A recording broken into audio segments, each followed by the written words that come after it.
Everyone hear me okay? Raise your hand if you can't hear me. Okay, cool. Let's go ahead and get started. My name is Corwin Duncan, and we're going to be talking about mental training today, specifically not losing to weaker opponents. Real quick, just show of hands, who's had that issue? I'm guessing the hands that aren't up are the parents. So before we dive into that, what we're going to do, I'm going to introduce myself. We're going to talk about a few things around that. We're going to talk about what to do about it. And then we're going to go into any questions you all have. And I've got a couple that were submitted online ahead of time.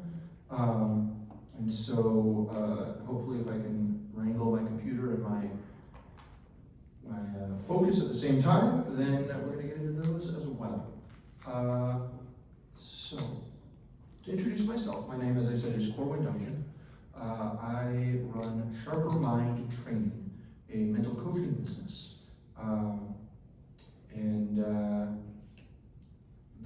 I started that because my own experiences as a competitor were that I had success in fencing, I was doing well, and yet I felt like my mental game was a missing piece, and I didn't have a good way to work on that. I would get good advice from the people around me, stay present in the moment, don't worry about winning or losing. Who's heard that before? Who's able to do it perfectly every time? Exactly, right? It's the how is the question. So I was going to World Cups, I was going to World Championships, and I knew I could do that sometimes. I won nationals, I had an amazing day, it felt really good, but I couldn't get there consistently. And so, traveling, trying to get to the next level for my own competition, I wanted some kind of technique, some kind of way of training myself in my mental game to improve. And I couldn't find it. Even when I was in college doing research on this, I did not find a lot of concrete research on what skills to employ for mental training. The research has come a fair way since I was in college, and I was able to look back at my own experiences as a competitor, what works, what I've learned since then, and put into practice some specific skills and practices that I now offer my clients. And I want to give you all a little bit of that today, and so we're going to do some actual practical skills towards the end of this presentation. First of all, though, before we get into that, let's talk about this idea of not losing to weaker opponents. So we know it's a widespread problem.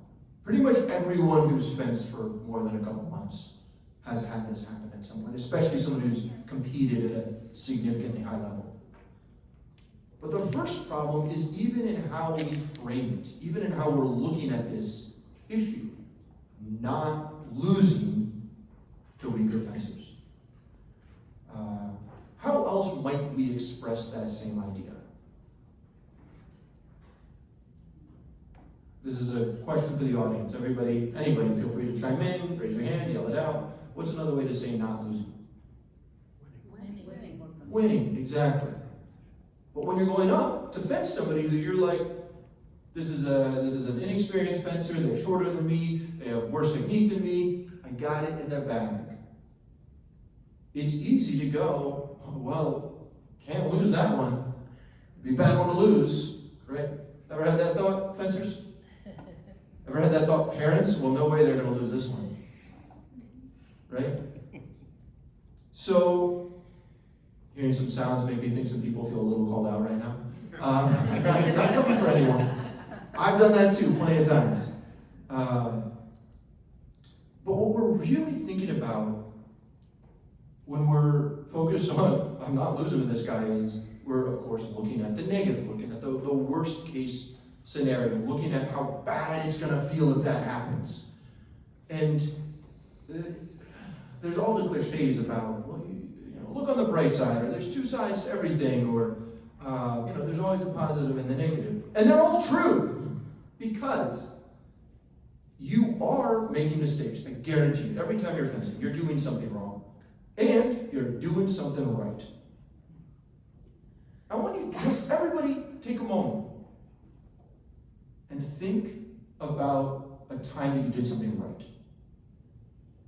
Just notice the memory of like, oh yeah, I was really on time for that thing one time. I'm not usually so. Or like I fenced a great battle against this person, or I nailed that presentation, or whatever it is. Pick your own thing, and just notice how it feels for a second. And we're gonna flip it around. Think about a time you messed up, made a mistake. Think about a time you did not do as well as you could. Oh, that time I was late for that presentation. And notice how that feels. Now here's a question I want to ask you to consider. If you're in an intense, high-pressure situation, let's say a national fencing competition, do you think you're going to perform better if you feel the first way or the second way? Feel free to answer that. Right. So when I'm talking about looking at the things you're doing right or looking at the negatives, this isn't just an abstract, like, no, I just want you to feel good all the time. Yeah, sometimes fencing feels bad. We've all signed up for that if we're here. Or we've signed up to watch our kids feel bad. That's just par for the course. But if we stay in that, if we live in that for too long, for too much of our experience, we get worse. When we're looking at the best fencers we can see, we look at Garrett Meinhardt, we look at Cat Holmes. These are people who look at their mistakes. They might analyze them. They might take something from them, but they're not living in them. They're looking at, okay, what am I doing well? How can I improve? What can I get better at? How do I repeat my success? So when we're looking at it, even framing it as, oh, I don't want to lose to the weaker fencers, which I hear all the time from clients. And I get it, I would have said that myself. We're already setting ourselves up for the wrong side of the coin. So if those doors over there are my mistakes, and this wall over here is my successes, the door is always going to be there. I can always look at that and be like, okay, yeah, I made some mistakes.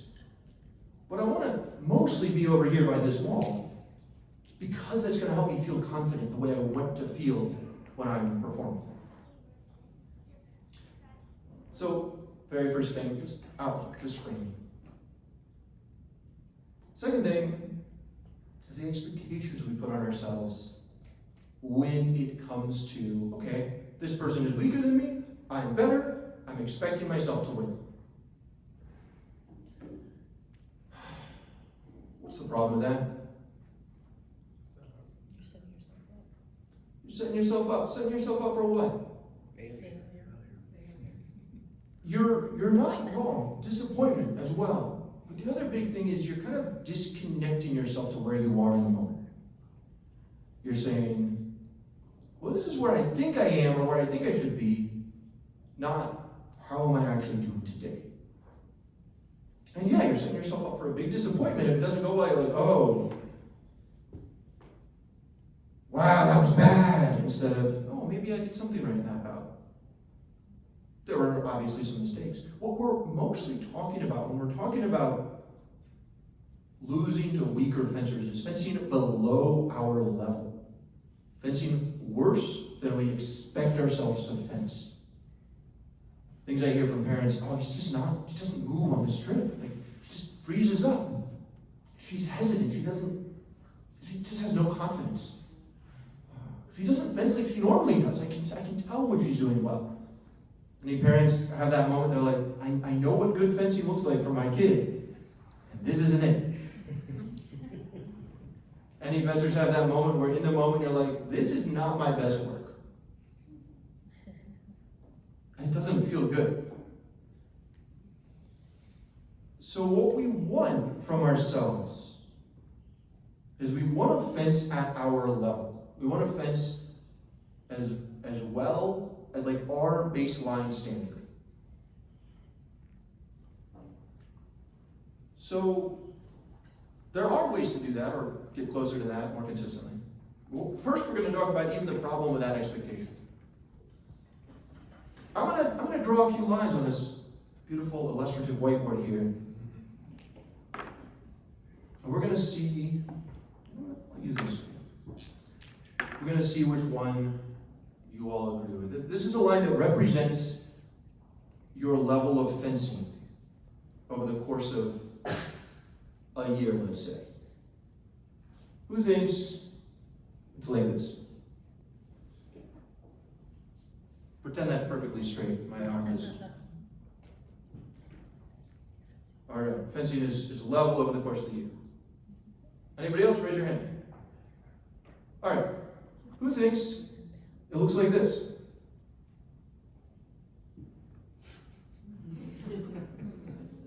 You get better over the course of the year. Okay, and that's fair. I mean, you're training hard, you're working, right? I see some tentative hands.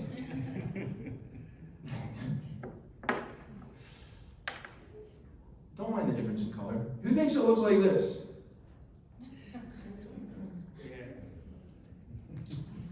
Seen a few more hands, right? Now,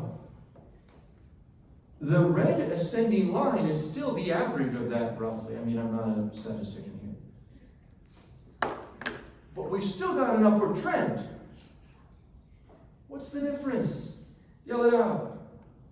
Expectations. Consistency. Expectations might be the difference behind it, but consistency is the difference that we're seeing here. Your results almost never are perfectly stable. And if they are, you just haven't looked at a big enough graph. You just need more years to look at it. I had fairly consistent results for a little while, for a couple of years. In my second years of juniors, no results all season. So bad I was completely frustrated. I didn't even want to go to JOs. Last minute, I was like, no, I want to go to JOs. All my friends are going to be there. But I was still checked out. I didn't care. I got second place. That was my reality. What is, okay, I'll take it. So, we're always going to have a variation in our fencing. What we want to look at is not this line of the average level we're at. We want to look at this line that underlies that. What is our baseline that we don't go below? What's the kind of thing that we can say, who here, real quick, show of hands. Fencers and parents, if you believe this is true of your fencers, raise your hand. Who can guarantee with even 80% confidence, you're going to fence your best every competition you go to? Not a lot of hands. What about you're going to fence your, like, the middle of your absolute average every competition you go to? Or even you can fence, you're going to fence that guaranteed on any given day. See one tentative hand. Here's the problem with that word guaranteed, right? Because you don't know whether you're here until halfway through your DEs where you're like, oh no, 7-5 against it, I don't know what to do. Who can guarantee they're going to do a good warm-up? Okay, I should be seeing a lot more hands here. Come on. Warm-up is like every competition. Who can guarantee, and I'm not talking about like you get hit by a car on the way to the venue, but who can guarantee they're going to be on time for the competition?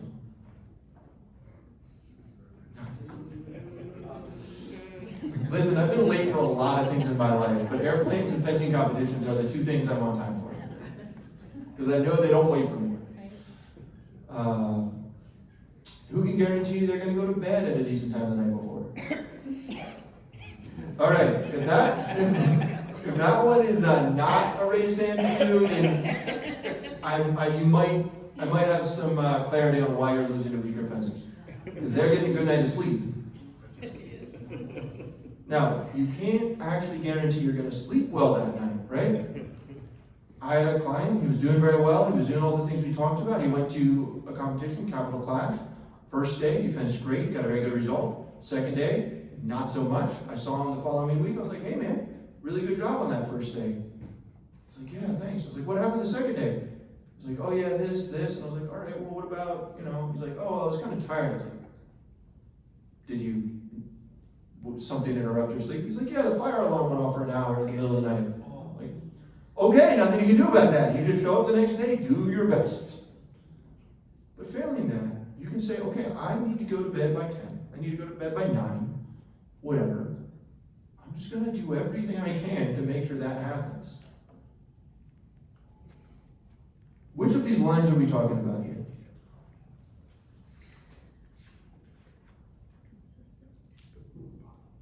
The bottom one, exactly. The straight blue line at the bottom. The baseline, what we can make sure we do.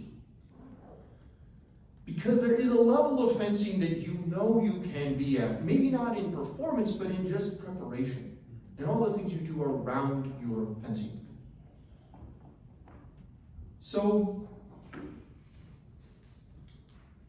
if you know, now there's a little bit of a make double-edged. This isn't the right metaphor, but it's something that kind of cuts both ways here. Because at practice every day, you're fencing well, right? Mostly. And some days, especially high school students, you're not getting a good night of sleep. And some days you haven't eaten beforehand. And some days you're distracted or you don't warm up. Whoever goes to practice doesn't warm up. I appreciate the honesty. I don't believe all the rest of you. I was gonna shame you, but now I'm gonna shame you for not fessing up. And at practice, you still fence pretty well. So why do you have to do all that stuff for competitions? Well, what's the obvious answer? Anxiety, practice is familiar. All of this just comes to the simple. Competitions are harder. Because everybody else is doing that stuff at competitions. Because you know everyone else is doing that stuff at competitions.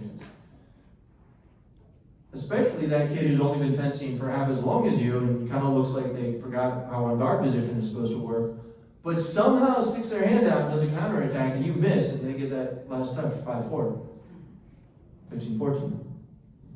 Sorry if I'm triggering any traumatic memories here.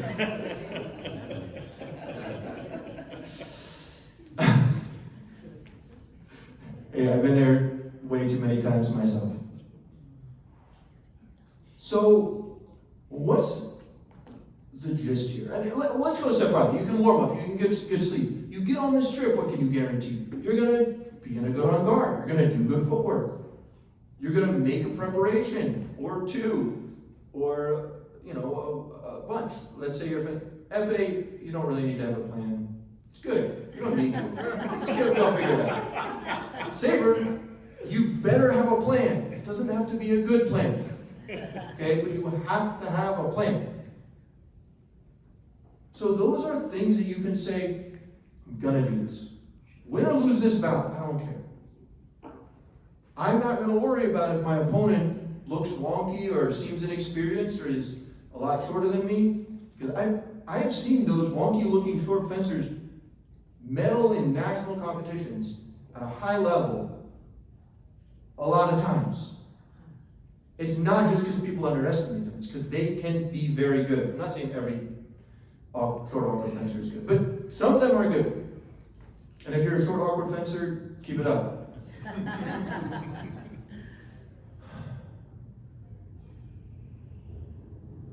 So the other thing that's happening when we're talking about losing to weaker fencers, who are we focusing on?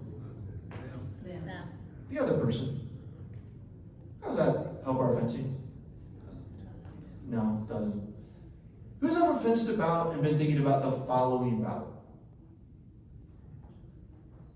Absolutely. And I'm not saying you always lose if you do that, but it doesn't help. Who's ever been fencing and thought about the previous bout? Again, it's not a death sentence, but it doesn't help. It's kind of like that if you're fencing, you're like, okay, I'm fencing here, and I'm thinking about the future. I'm thinking about the past. If I'm thinking about him over there, I'm still not thinking about this right here. So, in my client sessions, I do a lot of like, okay, what are you getting from that? What are your, that's my conditioning right now. So I'm gonna ask you all, what are a couple takeaways you got from what I've said so far? Because I have a thing in mind, I just wanna know if I'm like drawing a clear picture. Yeah, please. Focus on you, focus on the positives, focus on the strengths, double down on the strengths. Let the noise and parents be on the side. 1,000%, absolutely. What else? Focus on the present. Focus on the present, absolutely. Yeah. Make sure you're prepared the night before with good rest, good eating habits, and have everything ready to go. Absolutely. So make sure you're prepared the night before. Focus on yourself, focus on the present. Let go of everything outside. Absolutely. I'm repeating this because I'm the one who has a mic on and I'm recording it, so I just want to make sure that our viewers at home get to hear this as well. Yes? Make sure you're controlling everything that you can control. Did you read ahead in the book? Yes. Make sure you are controlling everything that you can control. Now, there's a very important flip side to that. What do you think it might be? I'm asking you because you had such a brilliant answer a moment ago. But anybody else who wants can jump in. The things you can't control. Do what? The things you can't control. There are things you can't. The things you can't control, what about them? We're looking for a verb here. Yeah. Let it go, as they say in Frozen. As Elsa so famously says in Frozen, it is Elsa, right? So famously says in Frozen, you gotta let go of the part that you cannot control. What's an example of something you cannot control at a competition? Referee. Oh yeah, right there.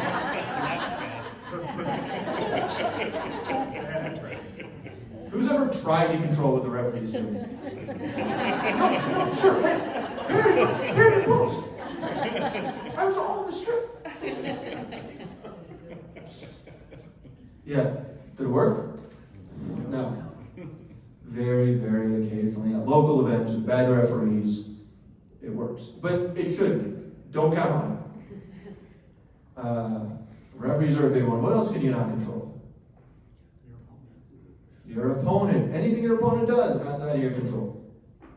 I mean, unless you like have their blade and you're like, I'm making your blade go there and I'm gonna hit you. That's a great moment, but it does not last very long. We're constantly trying to control the opponent. That's the essence of fencing, right? I'm gonna make you go backwards and then I'm gonna make you come forwards and I'm gonna make you stand there, I'm gonna hit you. It often doesn't work. But that is what we're trying to do. So we can't be too fixated on, okay, you do what I want. Now I'm going to do my thing, because that also doesn't work. One of the problems with fencing weaker fencers is sometimes they don't do what you want them to. There's a fencer at my old club, DC Fencers Club, much love. And I actually told him this at the time. He was technically correct, right? And he basically understood, if somebody's attacking you here, you take parry 6, épée fencer, take parry 6. Somebody attacks your foot, you stick out your arm. And so it was great. Because I could work on the actions I wanted to do and he would respond predictably. And he was like, oh, so I'm a good dummy. I was like, well, yeah. But somebody who does not have his training isn't going to do that. So you gotta, and this is really what all this comes back to, right? Control the controllables. Focus on your baseline. Be in the present moment. Because we're trying to get to here every time. Now, if you control enough of those things, this blue line, I can't click and drag, but this blue line rises a little bit. And that's a lot of what I'm doing with my clients. That blue line goes up a little bit, and then the confidence goes up a little bit. And then the consistency is a little better. And often, the top line doesn't change that much. The top of that arc doesn't change that much for a little while. But if you're leaving competitions happy, or at least satisfied consistently enough, that top is gonna go up eventually. And you know what? If it doesn't, at least you're happy. So there's a plus.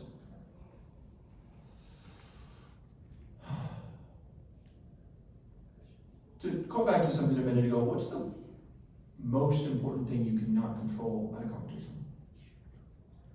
Yeah. The money you get for the next round. That is a big one, and that's a really good thing to bear in mind. Oh no, I'm fencing Garrick Meinhardt. Okay, well I can't control that. What can I do? But that's not what I'm thinking of. There's an even more important one to have in mind. Pass. That is also a very big one. So it's not about the past. It's actually about the future. Who's ever gone into a bout being like, I have to win this one, right? If I bet you $1,000 right now that you were going to win that bout that you're about to fence, not right now, right then, could you be like, yeah, sure, I'll take that bet? $10,000. You gonna take it? I'm not seeing a lot of hands. I'm not hearing a lot of yeses because that result of that bout and of that competition, and even of this individual touch, is what? Uncertain is what? Unknown. Unknown. It's outside of your control, right? So when you go up there, oh my God, I have to win this one. I would like to win this one, but I have to do good footwork. I have to have a good on guard. There's bouts you're going to be fencing in your life where you're like, I have no idea what to do. This fencer is too good and I don't know how to deal with it. Or this fencer is too bad and I don't know how to deal with it. And sometimes all you can do is go back to the basics. You want a floor that you can stand on solidly. This is a metaphor, I mean, obviously a floor, but you want a solid base. Okay, good footwork. You can do a lot with good footwork. You can win entire bouts with good footwork and almost no handling. It has to be really, really good footwork. But it's possible, and so you start with that. And if you really focus hard enough on the things that you're doing, the things you can control, the focus on your opponent starts to fade away a little bit. If you're fencing Garrick Meinhardt the same as you're fencing some kid who's been fencing for 2 years, not exactly the same, but with the same attitude, I'm going to show up and do my things right. Who does not know who Garrick Meinhardt is? Yeah, I feel like arguably the most famous fencer right now. Maybe Lee Kiefer, more so. But I mean, they're kind of in the same breath. For anyone who doesn't know but didn't want to raise their hand, Lee Kiefer and Garrick Meinhardt are a married couple, many-time Olympians, world medalists, I think both Olympic medalists, and just really lovely people as well. So it's fair if you go up to fence one of them to be scared. But if you focus on the things, okay, what do I know how to do? And one of them is having a really bad day, you still might win.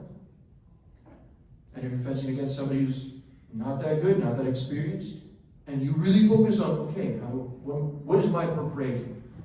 What's my footwork that I want to do? Am I holding my hand in a good spot? Am I staying loose?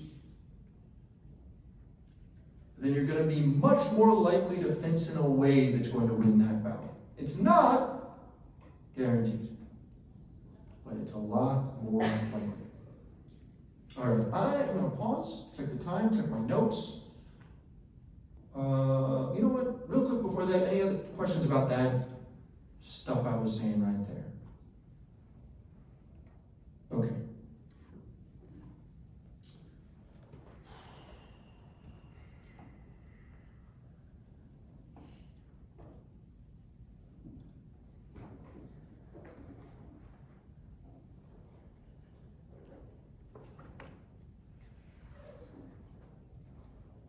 In a second, I forgot what time we started. I was like, starting 12? Oh, we started at 11:30. We're fine.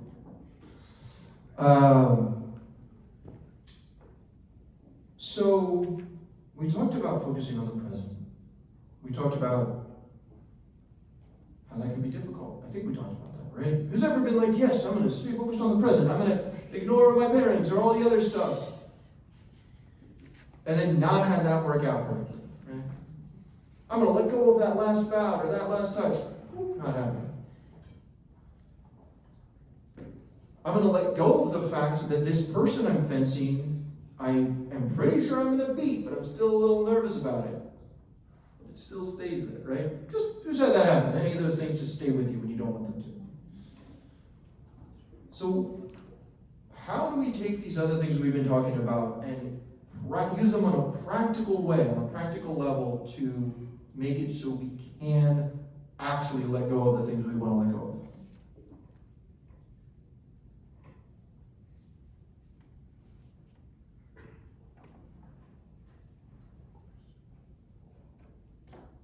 It's very quiet, so I heard you. What's your question?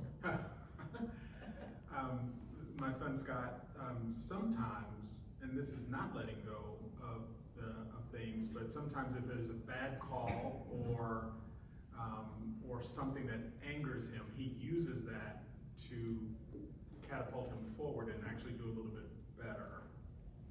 I like this. We're gonna come back to this in a minute because you're raising a really important thing that I want to make sure to touch on. The answer I was looking for my thing. What was it that I asked a second ago? I know I have the answer, but I have to remember the question. How do we actually enact all that stuff? It's all of those things are actions, right? Preparing the night before. You're not abstractly, okay, I think I'm gonna be ready. No, you're doing stuff. You're eating dinner. You're going to bed on time. You're making sure your equipment's in order. You're showing up at the strip on time. You're warming up well. So these are concrete actions that you're taking, and they add up to feeling better, being more ready. And then when you have that in place, you show up on the strip and you go, actually, yes, I did what I needed to do. It is a lot better. And you can return to the actions you're taking in that moment. So we're going to get more into a couple specific things you can do in the moment, mental training skills, in a couple of minutes. But I want to touch on this amazing question from a moment ago of, well, what about these things that aren't letting go, but they're still helpful? What are some other things that you all do, those of you who are fencers or who aren't fencers but have moments of losing focus and refocusing? What are things that you do that can help you to refocus? Anything. Yeah. Taking deep breaths. Taking deep breaths, I love it. Taking off your mask and retying your shoe. Yes, absolutely. Taking deep breaths gives you more oxygen, pauses the flow of what you're doing for a second, gives you a focus on your breath. Taking off your mask, tying your shoe, bending your blade, fixing your socks, any of those things, they slow down the action. They literally give your heart rate a chance to come down. Your heart rate goes up too high, your brain doesn't work. Your heart rate comes down a little bit, you can think again. Anything else that comes to mind for people? Yeah. Outside of fencing, focus on your happy time, happy place. Bring your energy back to when you were the happiest, right? Yeah, so this kind of goes back to what we were talking about earlier. If you feel good, you're more likely to perform well. Real quick, think about all three of those things and raise your hand, and getting angry and then being more focused because of it. Raise your hand if you think that is mental training. Notice a lot of hands didn't go up until mine did. Here's my definition of mental training. It's anything that helps your mental state. And that's going to be different for every person in this room. So you gotta explore, you gotta experiment, you gotta find what does work for you. If something helps you, it's part of your mental training. If it doesn't, don't worry about it. Don't bother. But I think this is a really important and foundational thing to keep in mind. When I was competing a lot and I wanted to work on my mental training, but I didn't know how, I was doing a lot of this stuff and it helped me, but I didn't clock, oh, this is my mental training, do this, and I'm mentally prepared. And if you have that in mind, oh, I know what to do, I know how to get myself mentally ready, you're going to be a lot more confident when you get there and you're like, yeah, I took my deep breaths in between touches. So, speaking of mental training, we're going to go a little bit more into specifics. Because here at SharperMind Training, we don't just take any old deep breaths. Okay? We're going to get back to that in just a minute, though. The very first thing I want to do is an exercise I love. It is amazing. It is very important. It's called 3-minute mindfulness. So already you know a couple things about it. What do you already know? Takes 3 minutes. It takes 3 minutes. Yep. What else? It focuses your mind. It focuses your mind. Ideally, yeah. More specifically around the nose, it's a mindfulness exercise. So by mindfulness, what do I mean? Focusing on the present. Focusing on the present, absolutely. There's one more very important word. And I'm not saying this is the broad definition of mindfulness, and if anybody says anything different, they're wrong. I'm just saying what I mean by mindfulness. Focusing on the present, non-judgmentally. So non-judgmental awareness of the present moment. And non-judgmental obviously means not saying good or bad or right or wrong. One more thing, it means, for me, not trying to change anything.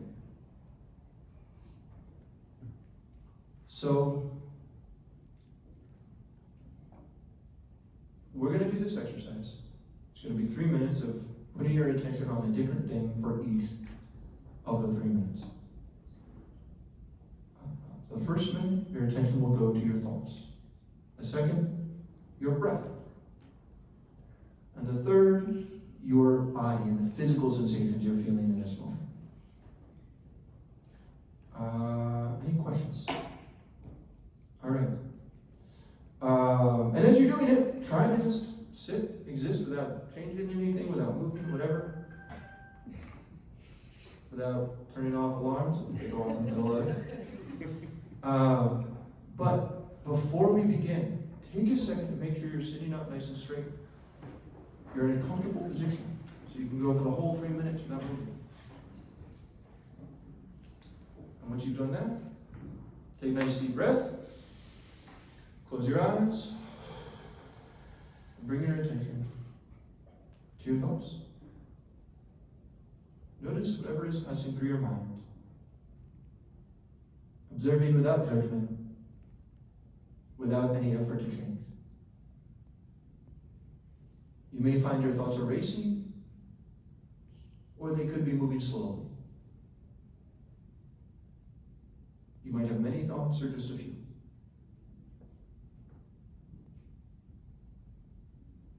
Whatever the case may be,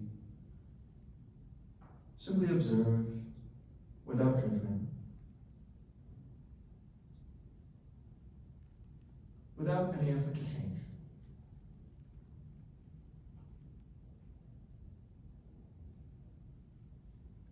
Just notice.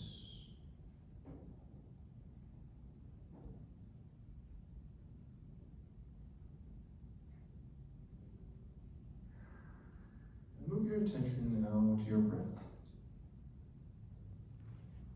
Noticing each breath as it comes in and as it goes out. As it comes in and as it goes out. Without trying to change anything about your breath, just letting it be exactly the way that it is. You will find from time to time your attention wanders. Other thoughts come into your mind. This is perfectly normal. Whenever you find that happens, simply bring your attention back to the breath. Without judgment or frustration.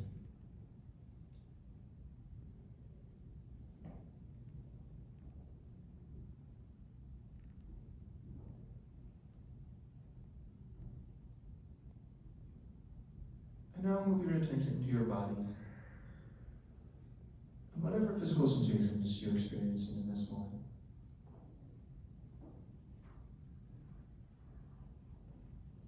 You might notice the chair you're sitting in, clothes you are wearing, tension somewhere in your body.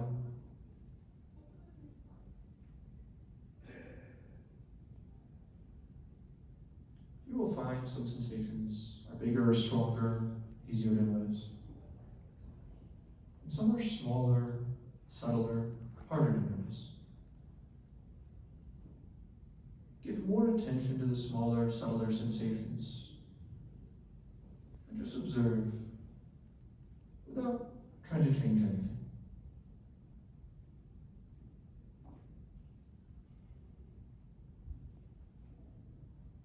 And with another deep breath, let your eyes come open. And bring your attention back to the space around you.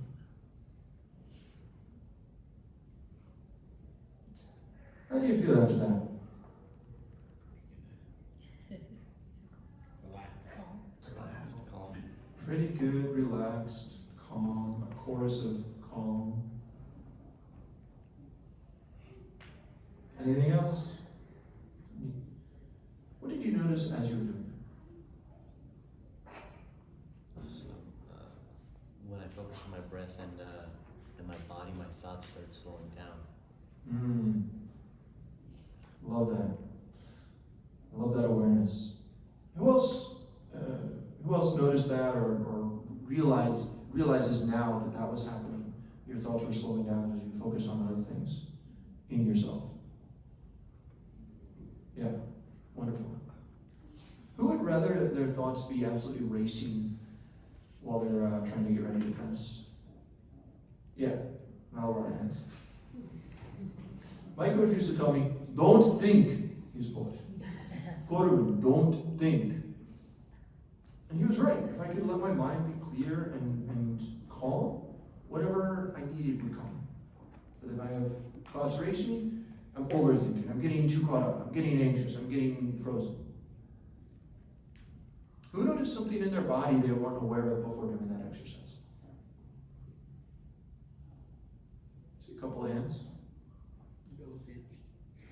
Yeah? Like, there it is. If you raise your hand on that one, I'm not going to make you tell me what it was. Just if there was something, right? And I think that's important to be aware of because it illustrates that there's always stuff happening in our body that we're not aware of until we tune in. And in fact, you can't even be aware of everything at that point.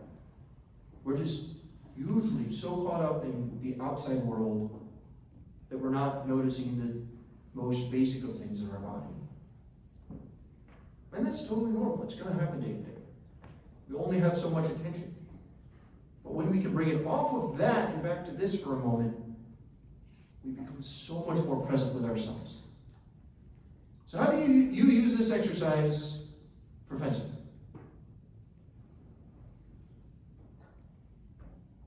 Yeah. It like removes the thoughts that you have about everything else and just focuses on the present. Yeah, exactly. Now, who thinks it works perfectly to do that every single time? No? Okay. Yeah, it doesn't. But, like any skill, this skill gets better with practice. Exactly. Yes. So that means you only do it at competitions once or twice a year. No. Right? You can do this every single day. Sometimes I do this multiple times a day if I have multiple clients a day that I'm doing this exercise with. You not only are practicing that progression, thoughts, breath, body, in 3-minute increments when you do that exercise, you're practicing the skill of mindfulness. And mindfulness is what? That being non-judgmental. There we go. Focusing on the present, non-judgmentally. So, fencing. Fencing this kid, doesn't know what he's doing. I'm going to make this beautiful. Oh my gosh, he hit me somehow. It must have been an accident. So frustrated. This is terrible. Wait, what am I feeling in my body? What's going on with my body? Oh, okay. I I'm fencing this kid, I better make sure I'm doing good footwork. I better do good preparation. Right? So it brings us away from whatever else happened back to ourselves, back to what we need to focus on. Notice there was a callback to earlier in the presentation with the footwork, Footwork is, some Korean fencer, whose name I don't remember, said, people think fencing is sword fighting, but it's actually footwork fighting, or something like that, which I totally agree with. All right, so 3-minute mindfulness, great. Mindfulness in general is a skill, phenomenal. Top athletes tend to be really good at it. Do that one, do it a lot. If you do a good job with it, don't be too happy, just notice. A little joke there. Next exercise, I said we're not just taking any old deep breaths. We're doing special ones. This is what's called a 5-second reset. We're going to do it a bunch of times. Take a deep breath in. Breathe in again. Breathe out all the way.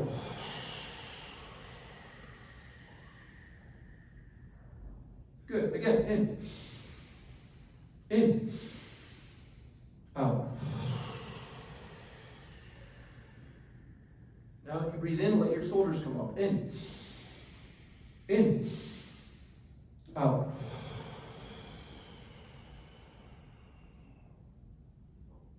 In. In. Out.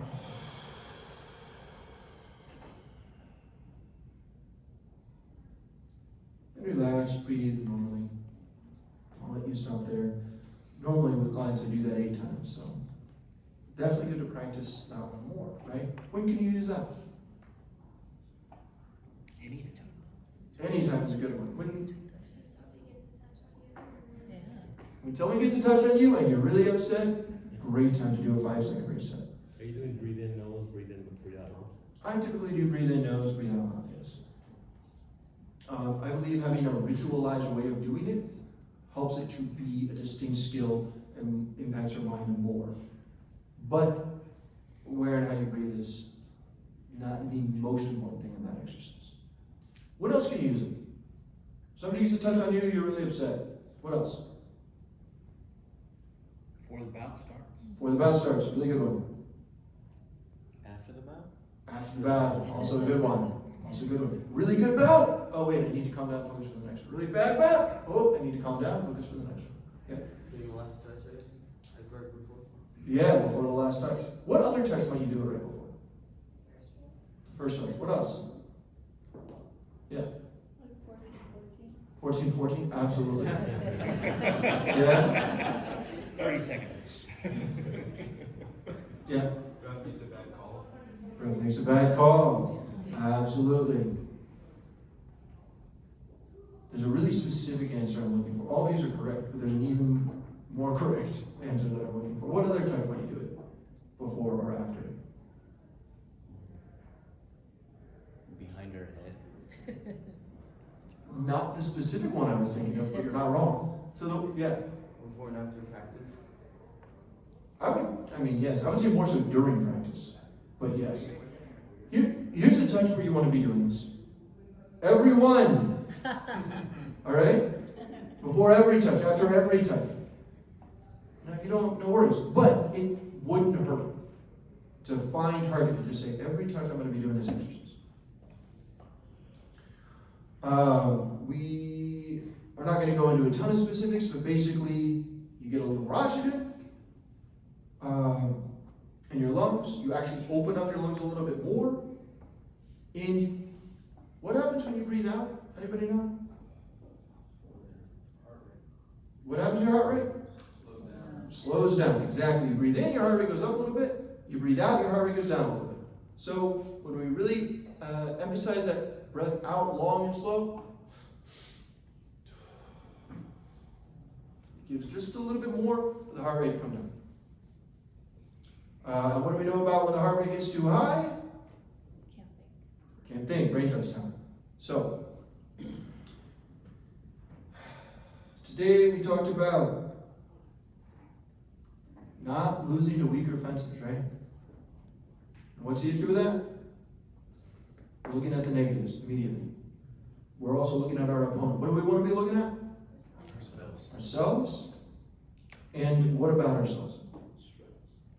The things we do right. The things we do right, Things you our can strengths, control. the things you can control. Exactly. So the things you do right, and the things you can make sure you're going to do right. And what is my Corbin Duncan's favorite thing while I'm fencing to make sure I'm doing right? If you haven't guessed, what? Footwork. Yeah, footwork. Or mental skills, right? 5-second resets. But actually, it's footwork. If you're going to pick one, do footwork right. If you're going to pick two, make mental skills the second one. We talked about how performance is exactly the same the whole time, right? Always, every competition. Now, how it varies, goes up and down. And we're not trying to get rid of that variation. You're always going to be below average sometimes. That's the nature of average. You're going to be above average sometimes. That's the nature of average, right? What we're trying to do is get that baseline, get the below average closer to average by making sure we're doing the basic things, the controllables. We talked about some other stuff in the middle that I don't remember the specifics enough to recap, but then we did some skills. What were the skills? 3 minutes, deep breaths. 3-minute what? 3-minute mindfulness. Absolutely. Non-judgmental awareness, exactly thoughts, breath, body. Non-judgmental awareness of the present moment. And then what was the other exercise we did? 5-second reset. You didn't realize there was going to be a quiz, huh? Yeah, always. 5-second resets, which give you more oxygen and slow down The brain. the heart rate. The heart rate. Maybe the brain. That would be great also. Go in the dark. And last question from me to you, and then I'm going to ask you for questions to me. What do we consider to be mental training? Whatever works for you. Anything that helps, anything that works for you, anything that you do that puts your mind in the state that you want it to be in. If you go up and slap the wall and then you're focused, great, do that. You jump up and down 10 times and I get, whatever it is. I have a client who always eats eggs Benedict before competitions. Great, you gotta have your routines and rituals. So, that's everything from me. Now I'm going to open it up to questions from you all. See, I actually have some on that were submitted ahead of time, and I think I can see them. But who has questions? Off the top of their head? Yeah, please. The 3-minute mindfulness, when are you doing that? Are you doing that an hour before you fence or right before you fence? When would you do that? Yeah, the cop-out answer is, well, find what works for you, which is also true. But I would say like an hour before, an hour to two before. Right? You get up in the morning, like, oh, I have a competition today. Oh, I got something for this. And do 3-minute mindfulness, go the rest of the day a little bit calmer. Or, like you get to the venue, whoa, it's big and scary in here. If you're not aware, then you probably get a little more nervous, a little more stressed just when you walk in the room. That might be a good time to do it. And then you do your work. Thank you. Right before you fence, while you're fencing, you do like 5-second, 10-second mindfulness. All right. Right, made a bad call. Wait, notice my body. So it's transferable even if we don't do it in 3-minute increments. Other questions? Okay, yeah, please. Is this good for like really, really strong emotions, like really strong fear, anger, disappointment? Great question. Some emotions need a little more to deal with them. So I like to use the analogy of bricks in a backpack for like stress, or like a mental load kind of. And it's really more like pebbles. You might have 1,000 pebbles in that backpack. It's really full, and then you're freaking out, you can't move. 5-second reset might take off 1 or 2. That's why you do them every touch, right? 3-minute mindfulness might take off 10 or 20 or 40 or 50. Out of 1,000, that's not going to cut it. If you're like, this is my last chance for college coaches to watch me fence, and I'm messing up my pools. There's a lot of fear behind that, right? That's not a, hey, just let me, okay, Tom, perfect. No. There might be something there more that you've got to acknowledge for yourself or address in some way. Sometimes the answer is, all right, I am so mad. I'm going to fence mad. I'm just going to do my best to fence mad. I can't make that stop. I'm going to be scared, okay? Thanks, fear. I know you're trying to do something for me. Let's be friends. You're not helping right now. I'm still gonna be friends with you though, and go do the best that I can. So it can mitigate, it can take the edge off, but it isn't necessarily going to take it out by the root.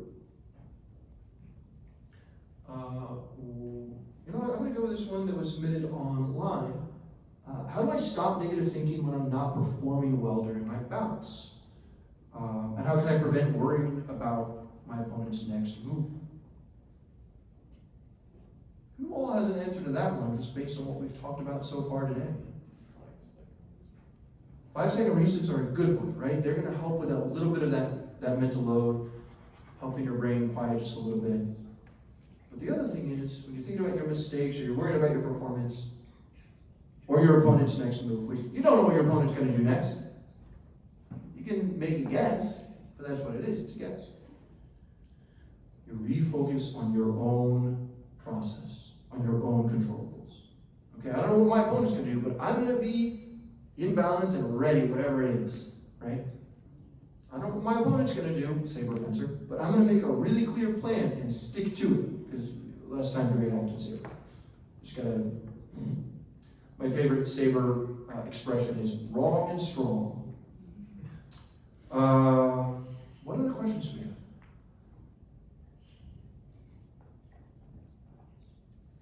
Yeah. I noticed this week that there was a fencer who had his own affirmations. Before he started fencing, he said something to encourage himself. Self-talk. Yeah, love that. What's the question about that? Do you recommend that? Is that something that can be used kind of, just to hype you up, right? Try it. If it helps, keep doing it. And that's one that research shows is good, right? Saying nice things to yourself, probably helpful when you're under stress. So if it doesn't work the first time you do it a few more times. Give it a really solid shot. And all of these things, try them at the club. It doesn't have to be just when all the pressure is on and everybody's watching to find out what works for you. So, and also the club is where you practice, right? The club is where you practice all of the skill you're using at these competitions. One more online question. How can I stop being hesitant and fearful? I know I can win, but sometimes what holds me back is hesitation and fear.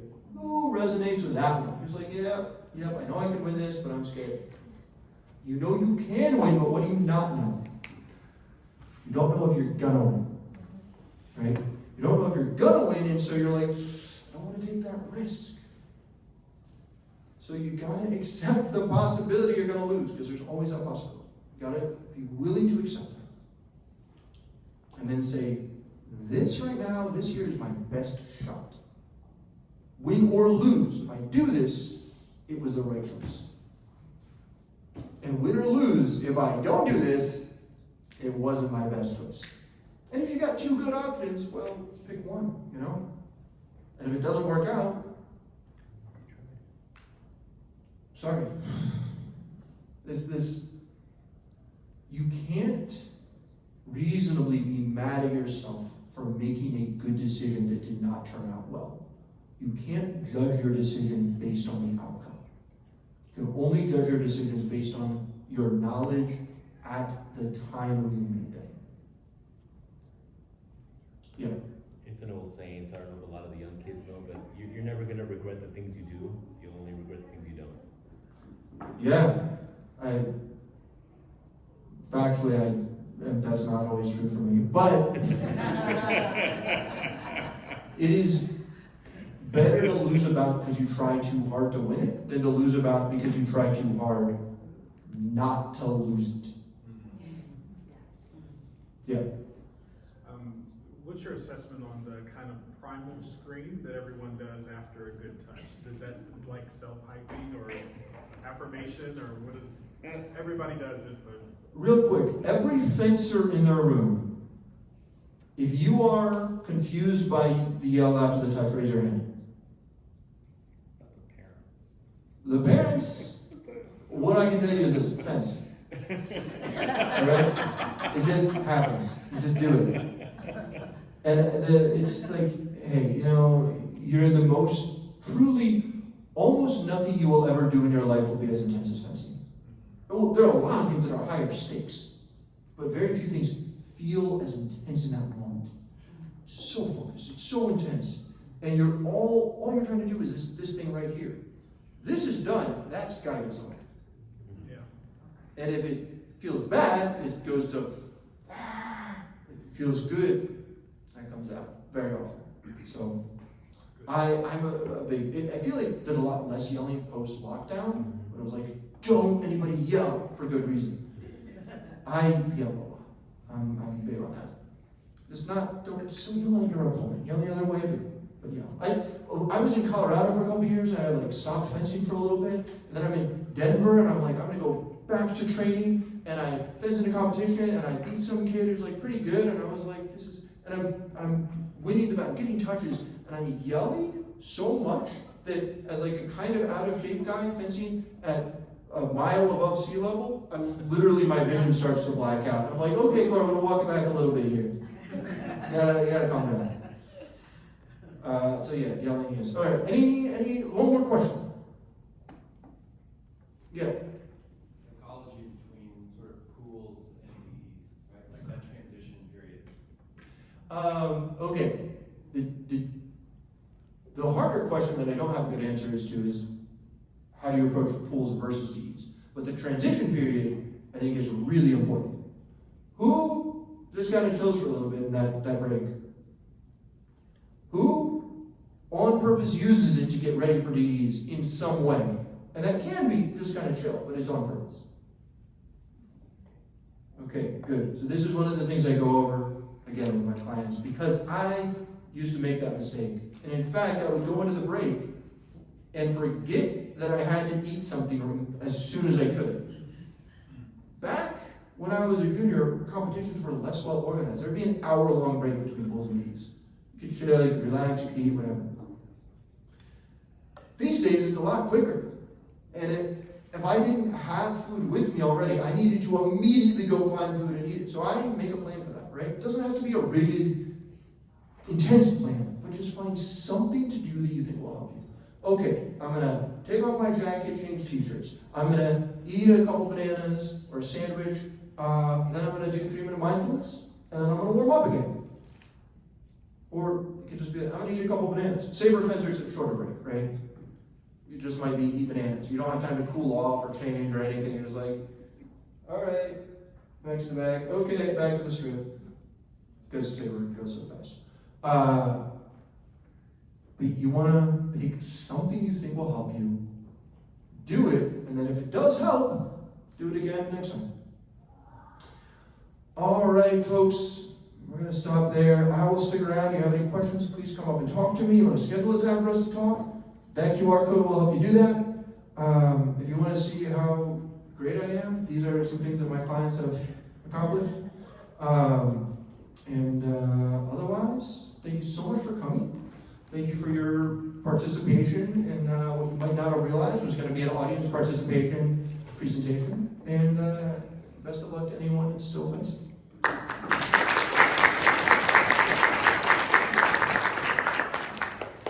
Is this video going to be on your website? When you're I will send it out. I will send out the video to my email list. So go to my website, SharperMindTraining.com, and sign up if you want to get this recorded.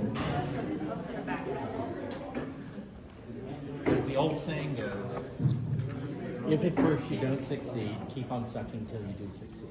Exactly.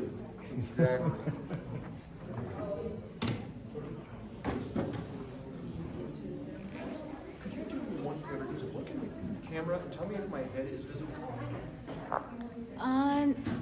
on the screen? Yes, I think so. Amazing. You can also just stop there. I just wanted to ask Paul, I was still doing that. If we've been receiving emails, will we get